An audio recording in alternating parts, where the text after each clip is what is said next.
from Peshawar to Rawalpindi in 1809 with Mountstuart Elphinstone, Afghans and Hindkees, Pashtuns and Hindko speakers on the frontier of identities. A journey through shifting identities. Mountstuart Elphinstone's 1809 journey from Peshawar to Rawalpindi offers one of the most detailed and perceptive accounts of the ethnic and linguistic landscape of the northwest frontier in the early 19th century. As head of a diplomatic mission to the court of Shah Shujah, King of Kabul, Elphinstone was acutely sensitive to questions of identity, tribe and language, matters that were central to understanding the political and social fabric of the regions through which he passed. His observations, recorded in An Account of the Kingdom of Kabul, provide a remarkable window into a world where ethnic boundaries were fluid, where languages coexisted and competed, and where the great divide between the Iranian and Indian cultural spheres was not a sharp line, but a gradual transition, a broad zone of transition. This account examines Elphinstone's journey eastward from Peshawar, tracing his observations of the gradual transformation in the appearance, language and identity of the populations he encountered. Particular attention is paid to his use of the term Hindkee to describe certain populations, his documentation of the point at which the Pashto language ceased to be spoken, and his recording of the ethnonyms used by the Sikhs of Rawalpindi to refer to the Afghan peoples to their west, terms such as Khorasani and Gilji that have since fallen out of common usage. Through this analysis, insight is gained into the complex ethnic landscape of the region 2 centuries ago, a landscape shaped by centuries of migration, conquest and cultural exchange long before the emergence of modern national boundaries. Elphinstone's account of Peshawar establishes a baseline against which the subsequent transformations can be measured. The city, as he describes it, was a place of remarkable diversity, its population drawn from across the Iranian and Indian worlds. The inhabitants of Peshawar proper, he notes, were of Indian origin, but spoke Pashto as well as Hindkee. This observation reveals the existence of a bilingual population that straddled the linguistic divide between the Iranian Pashto and Indo-Aryan Hindkee language families.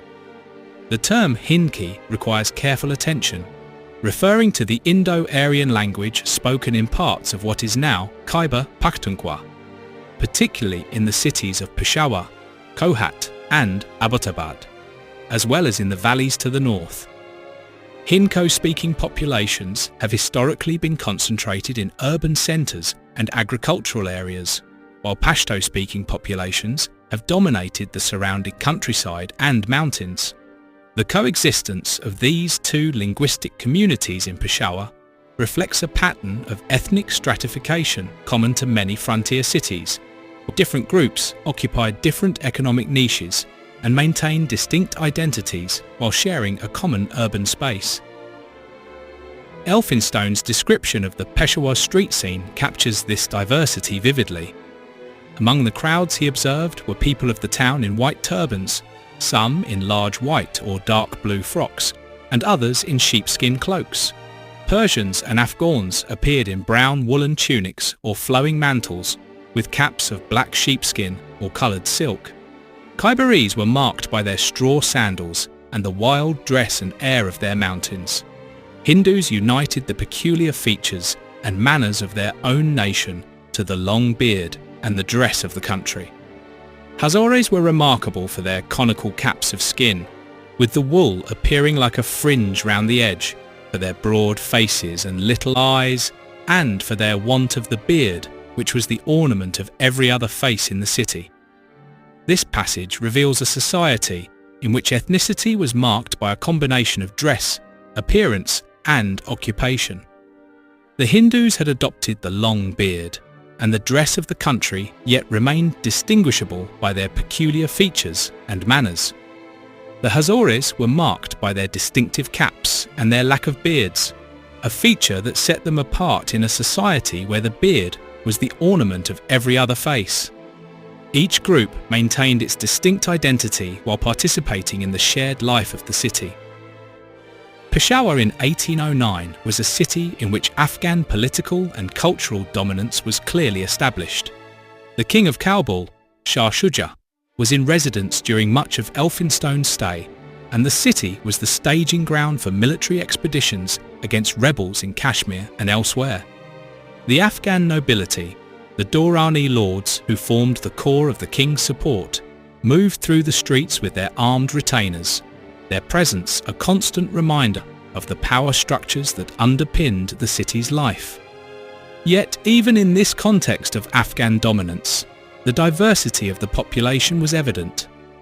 The presence of Persian ministers at court, the visibility of Hindu merchants in the bazaars, the constant traffic of caravans from Central Asia and India all contributed to a cosmopolitan atmosphere in which multiple identities coexisted and interacted. Peshawar was not merely an Afghan city, but a meeting point of worlds, a place where the boundaries between Iranian and Indian cultures were blurred and negotiable. When the mission departed Peshawar on June 14, 1809, it began a journey that would take it through a series of landscapes and populations, each marking a further stage in the transition from the Afghan to the Indian world. The first marches took them through the plain of Peshawar itself, a region of extraordinary fertility and dense population. Elphinstone notes the presence of many Yusufzais who crossed the river to see them at Nushaira, a reminder that even within the Peshawar plain, distinct tribal groups maintained their identities and territories. The march to Akora, the principal town of the Katuks, brought them into the territory of another Afghan tribe. Here, Elphinstone encountered Asaf Khan, the Katuk chief, and many of the principal men of the tribe. He describes them as mostly elderly men dressed in dark blue or black with fair complexions, long beards and reverent countenances. The Katuks, like the Yusufzais and the Durranis, were an Afghan tribe, their language Pashto, their identity firmly rooted in the tribal structures that characterized Afghan society. Yet even among the Katuks, signs of transition were present. Their territory lay on the eastern margins of the Afghan cultural sphere, bordering on the Indus River that marked the traditional boundary between the Iranian and Indian worlds. The Kutuk guards posted in the passes to protect the mission's baggage from Khyberī raiders were a reminder that this was a frontier zone where the authority of the Afghan government was weak king, competed with the autonomy of local tribes, and where the ethnic landscape was correspondingly complex. The Indus River at Attock was, for Elphinstone, a boundary of profound significance. The river itself was impressive, about 260 yards broad, but too deep and rapid to be correctly sounded, with banks of black stone polished by the force of the stream and by the white sand which it carries along with it, so as to shine like black marble. The fort of Attock, standing on a low hillock on the left bank, commanded the crossing and marked the eastern limit of effective Afghan control. When the mission crossed on June 20th, Elphinstone notes that they were welcomed to India by all the Afghans of their party. This welcome was not merely ceremonial. It marked a recognition that they had passed from one world into another. The Afghans who accompanied them were now, in a sense, foreigners, entering a land where their language and customs would gradually cease to be the norm. Yet the crossing was not a simple matter of leaving one homogeneous region and entering another. The population on the left bank of the Indus was itself diverse and complex. The governor of the province, Elphinstone notes, was a respectable Durrani with the complexion and dress of Khorasan, a reminder that Afghan political authority extended, at least nominally, across the river. The people of the country, however, whether Yusufzais or Durranis, for many of that tribe had been settled there for 7 generations, had a dress and appearance resembling those of Indians. This observation is crucial for understanding the nature of ethnic identity in this frontier region.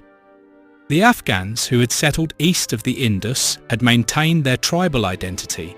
They were still Yusufzais and Durranis, but they had adopted the dress and appearance of their Indian neighbours. Over 7 generations, they had become culturally Indian while remaining ethnically Afghan. This pattern of acculturation, in which migrant groups gradually absorb the cultural practices of the societies in which they settle, is characteristic of frontier zones throughout history. Elphinstone also records a striking encounter with a man who belonged to the Khautirs, an Indian tribe who inhabit the almost inaccessible hills to the southeast of Attock. This man was very black, with a long beard, and had the shy look of a savage, without any appearance of ferocity.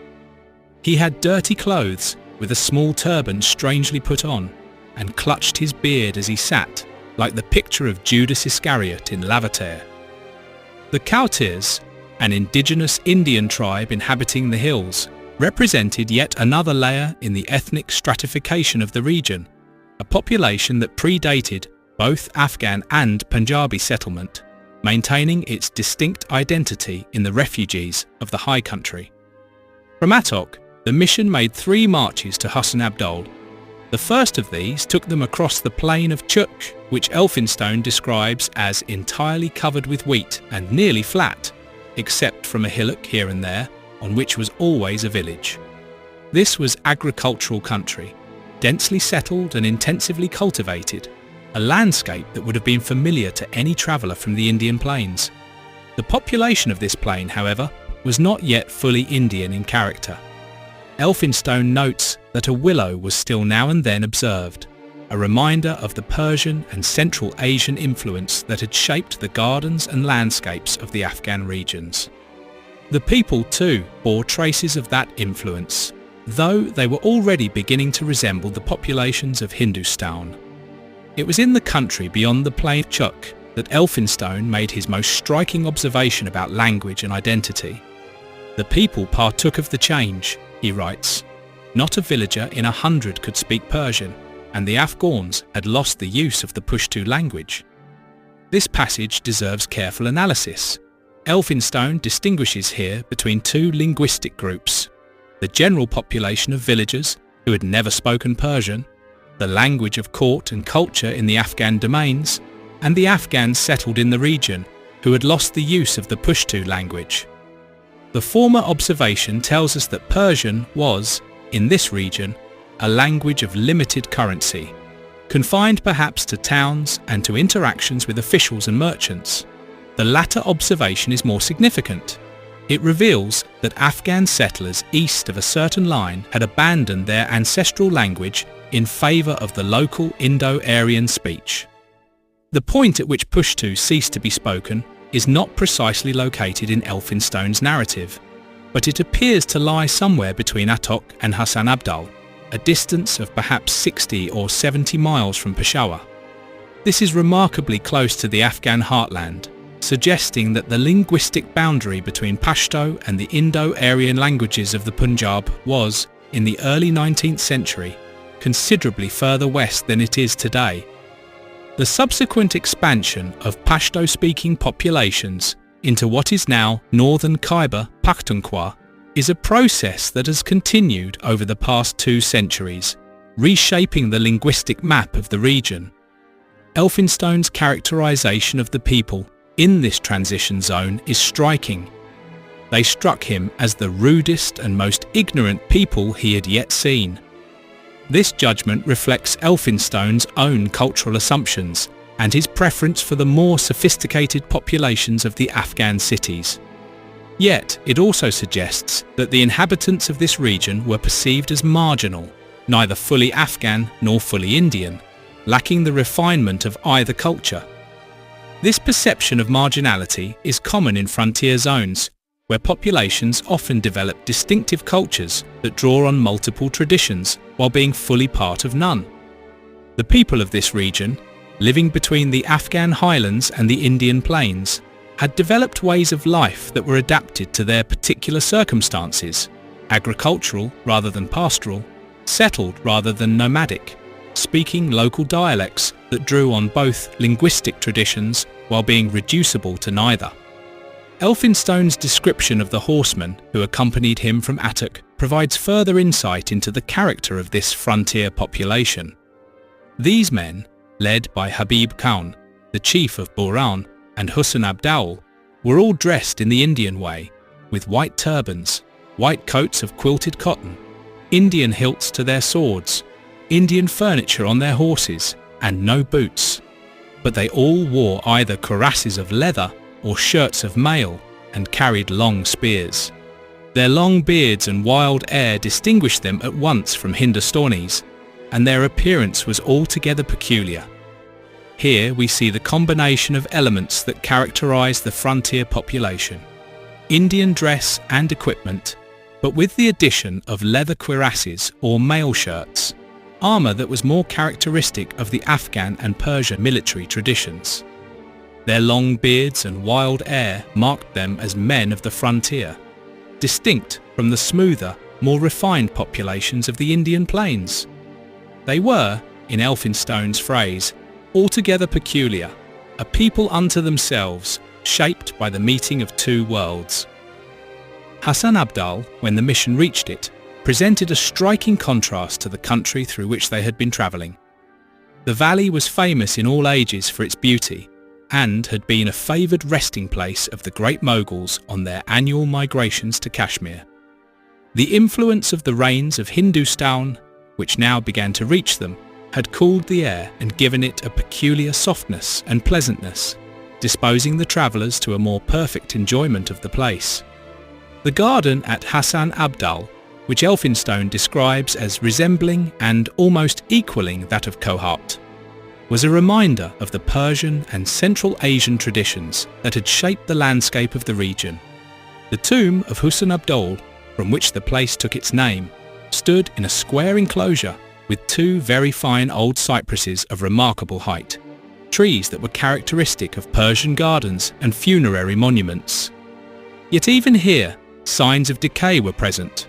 About 2 miles from the mission's camp was a royal garden, now gone to decay. Elphinstone found something melancholy and desolate in everything about it, which was scarce less impressive than its original splendour. The garden contained some deep and extensive basins filled with the pure water of these hills, some ruined buildings, one of which was remarkably elegant, and here they, for the last time, saw the plane tree, which forms the favourite ornament of all the gardens of the West. The plane tree, the cypress, the garden with its basins and buildings, these were elements of a cultural tradition that had its origins in Persia and Central Asia, carried eastward by successive waves of conquerors and settlers. At Hassan Abdal, Elphinstone saw them for the last time. Beyond this point, the landscape and its associated cultural forms would become increasingly Indian, the memory of the West fading with each successive march. During his 10-day halt at Hassan Abdal, Elphinstone received visits from some chiefs of the neighbourhood and a letter from the Sultan of the Gukkas, accompanied by a vast quantity of grapes which grow wild in his country. The Gukkas were a tribe well known for the trouble they used to occasion to the great Mughals. They had once possessed the whole country between the Indus and Hydaspes, but had been driven out by the Sikhs. They retained, however, a high military reputation. The Gukkas represented yet another element in the ethnic mosaic of the region. Unlike the Afghans, who were primarily pastoral and tribal in their organisation, the Gukkas appear to have been a more settled population, with a territory and a political structure that had brought them into conflict with the Mughal emperors. Their displacement by the Sikhs was part of the larger process of political and demographic change that was reshaping the Punjab in the early 19th century. Elphinstone also received a visit from Mullah Jaffa, who had come with the king's haram to Attock, whence they were to fly to the Sikh country if the king's affairs took an unfavourable turn. This visit was a reminder of the political instability that characterised the region, an instability that would soon result in the defeat of Shah Shujah's army and the flight of the royal family into Sikh territory. When the mission finally departed Hassan Abdal on July 4th, following the news of Shah Shujah's defeat, they crossed the hills to the south of the valley and quitted the king of Kabul's dominions. When the mission finally departed Hassan Abdal on July 4th, following the news of Shah Shujah's defeat, they crossed the hills to the south of the valley and quitted the king of Kabul's dominions. They were received by a party of Sikhs soon after they passed their frontier, and from this time they met with no trace of Durrani language or manners among the people. This passage marks a definitive boundary. The Durrani language, that is, Pushtu, and the manners associated with Afghan culture were no longer to be encountered. The mission had passed from the Afghan into the Sikh sphere, and the population they encountered initial reaction to the Sikhs was mixed. Though pleased with the Sikhs on the borders, he writes, they could not but be struck with the rough manners, the barbarous language, and the naked bodies of the people among whom they were come. Nor was it with any partiality that they perceived an increased resemblance to the customs of Hindustan. The barbarous language was Punjabi, which Elphinstone found difficult and unrefined compared to the Persian and Pushtu to which he had become accustomed. The naked bodies referred to the minimal clothing worn by many Sikhs, who left their legs, arms and bodies bare, a striking contrast to the voluminous garments of the Afghans. In 3 marches, the mission reached Rawalpindi. Elphinstone describes it as a pretty place, composed of terraced houses and very like a town west of the Indus. This observation is significant, for it suggests that the architectural traditions of the region had not been entirely transformed by the transition to Sikh rule. The terraced houses of Rawalpindi resembled those of towns in Afghan territory, reflecting a common architectural heritage that transcended political boundaries. The country around Rawalpindi was open, scattered with single hills and tolerably cultivated, a landscape that was already beginning to resemble the plains of the Punjab, though with some of the ruggedness of the frontier still evident. The mission halted here for 6 days, awaiting permission from Ranjit Singh to advance further into his territories. During this halt, Elphinstone had ample opportunity to observe the Sikhs of Rawalpindi. His description of their appearance is detailed and vivid. They were manly in their appearance and were tall and thin, though muscular. They wore little clothes, their legs, half their thighs, and generally their arms and bodies being bare, but they had often large scarves thrown loosely over one shoulder. Their turbans were not large, but high, and rather flattened in front. Their beards and the hair on their heads and bodies are never touched by scissors. The Sikhs, Elphinstone notes, generally carry matchlocks or bows, the better sort generally bows, and never pay a visit without a fine one in their hand and an embroidered quiver by their side. This emphasis on arms was characteristic of a society in which military readiness was essential, and in which personal honour was closely bound up with the display of weapons. Linguistically, the Sikhs presented a challenge. They speak Punjabi and sometimes attempt Hindustani, but Elphinstone seldom understood them without an interpreter. Persian was quite unknown. The absence of Persian, the language of administration and culture throughout the Afghan domains and much of India, marked a significant cultural boundary. In Sikh territory, Persian was not spoken, and communication required either Punjabi or Hindustani. Most significantly for our purposes, Elphinstone records the terms used by the Sikhs to refer to the Afghan peoples to their west. They do not know the name of the Durranis, he writes, though that tribe has often conquered their country. They either call them by the general name of Khorasanese or by the erroneous one of Gilji. This observation reveals several important features of the ethnic landscape of the frontier.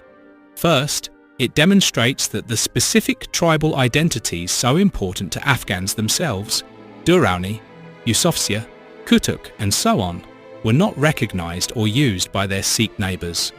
For the Sikhs of Rawalpindi, the peoples to the west were an undifferentiated mass, known only by broad geographical or tribal labels. The term Khorasani is geographical, referring to the historic region of Khorasan, a vast area that included parts of modern Iran, Turkmenistan and Afghanistan. To call an Afghan a Khorasani was to identify him as a person from the west, from the lands beyond the Indus, without any more specific ethnic or tribal designation. The term Gilji is more specific, referring to one of the major Pashtun tribal confederacies. The Ghilzai had a long history of conflict with the Sikhs, and their name had apparently become, in Sikh usage, a general term for all Afghans. Elphinstone's description of this usage as erroneous reflects his own understanding of the complexity of Afghan tribal organisation, in which the Ghilzai were only one group among many. These terms, Khorasani and Gilji, have since fallen out of common usage in the region. Modern Pakistanis, whether Punjabi or Pashtun, do not refer to Pashtuns as Khorasunis or Giljis. The former term has been superseded by more specific national and ethnic labels. The latter has reverted to its original meaning as the name of a particular tribal confederacy. Their presence in Elphinstone's account provides a valuable snapshot of the ethnic terminology of the early 19th century. A terminology that reflected the specific historical experiences and geographical knowledge of the Sikhs of the Punjab. Elphinstone's account of his visit from Jiwan Singh, the chief of Rawalpindi, provides further insight into Sikh society.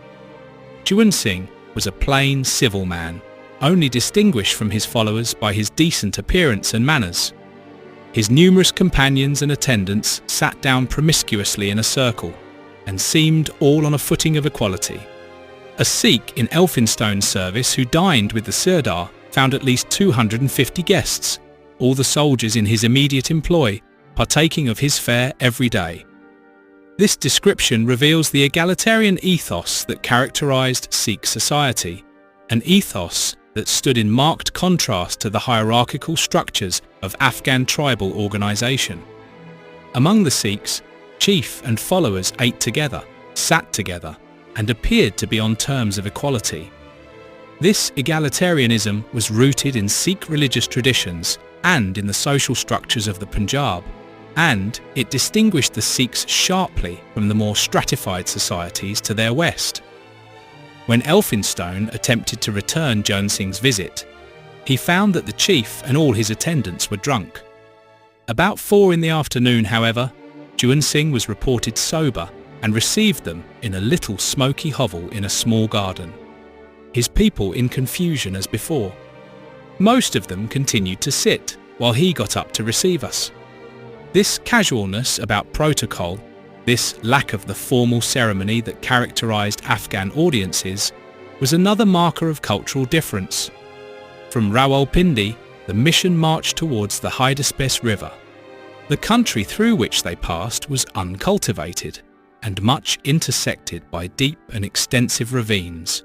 In the course of the second march, they crossed a ridge of hills which would have been difficult to cross had not the Mughal emperors, with their wonted magnificence, cut a road through the solid rock. This road, about 3/4 of a mile long and paved with great masses of hard blue stone, was still in good repair, a testament to the enduring legacy of Mughal engineering. The journey across the tract between the Indus and Hindkees, about 160 miles, was among the most difficult the mission had undertaken. The country was among the strongest Elphinstone had ever seen, and the difficulty of passage was increased by heavy rain. On one occasion, the rear guard was cut off by the sudden swelling of a brook, which rose about 10 feet within a minute, carrying away loaded camels and creating a torrent that ran in waves like the sea. It was in this hilly country that the mission was attacked by a body of Sikhs, who occupied the hills and commenced an attack upon them, first by rolling down large stones and at last by opening a fire. The attack was eventually stopped through the intervention of the Sikhs who accompanied the mission, but not before one man had been killed and Captain Pittman shot through the arm. This incident was a reminder that the authority of Ranjit Singh, though extensive, was not yet absolute, and that the hill country between the rivers was still a region where local chiefs and tribes could act independently. The most remarkable site encountered in this region was an ancient edifice about 15 miles from Banda, the mission's second march from Rawalpindi. This building, which the natives called the Tope of Maunikyola, was a solid structure on a low artificial mound, about 70 feet high and 150 paces in circumference. It was built of large pieces of hard stone faced with smooth blocks and decorated with pilasters and cornices that some of the party thought decidedly Grecian. Elphinstone's description of this building and his speculation about its origins reveals the historical depth of the region through which he was passing. The Manikyala Stupa, now known to be a Buddhist monument of the early centuries CE, was a reminder that this frontier zone had been a crossroads of cultures for millennia, a place where Greek, Persian, Indian and Central Asian influences had met and mingled long before the arrival of the Afghans or the Sikhs. The mission crossed the Hydaspes at Jalalpur in late July. Elphinstone was struck by the contrast between the two banks of the river. The left bank had all the characteristics of the plains of India. It was indeed as flat and as rich as Bengal, which it greatly resembled. The right bank, on the contrary, was formed by the end of the range of salt hills, formerly seen at Calabar, and had an air of extreme ruggedness and wildness that must inspire a fearful presentiment of the country he was entering into the mind of a traveller from the east. This contrast between the two banks of the Hydaspes marked another significant boundary. To the west lay the rugged country of the frontier, with its salt hills and its wild tribes. To the east lay the flat, rich plains of the Punjab, already beginning to resemble the India that Elphinstone knew from his service in Bengal and elsewhere. The crossing of the river was thus a crossing from one world to another, from the margins to the heartland, from the frontier to the settled country. After passing the Hydaspes, the mission continued its march across the Punjab, a journey that occupied from late July to late August. Elphinstone's account of this part of the journey is relatively brief, as he notes that the region as far west as Lahore had already been visited by English gentlemen, and that Sir John Malcolm had already given all that is desirable to know respecting the Sikhs. Nevertheless, his observations on the Punjab are valuable. He found the fertility of the region to have been exaggerated by geographers, except near rivers. The soil was generally sandy and by no means rich.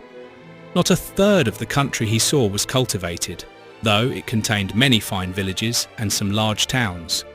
Most of the latter, however, bore strong marks of decay. Amritsar, the sacred city of the Sikhs, appeared to be increasing, while Lahore was hastening fast to ruin. Yet Lahore, even in decay, retained its splendour. The marble domes and minarets of the mosques, the lofty walls of the fort, the massy terraces of the garden of Shalimar, the splendid mausoleum of the Emperor Jahangir, and the numberless inferior tombs and places of worship that surround the town, still rendered it an object of curiosity and admiration. The inhabitants of the Punjab, Elphinstone notes, became more and more like the natives of Hindustan as they moved towards the east. The most numerous class were the Jats, and next to them the Hindus. The Sikhs, though masters of the country, were few in number.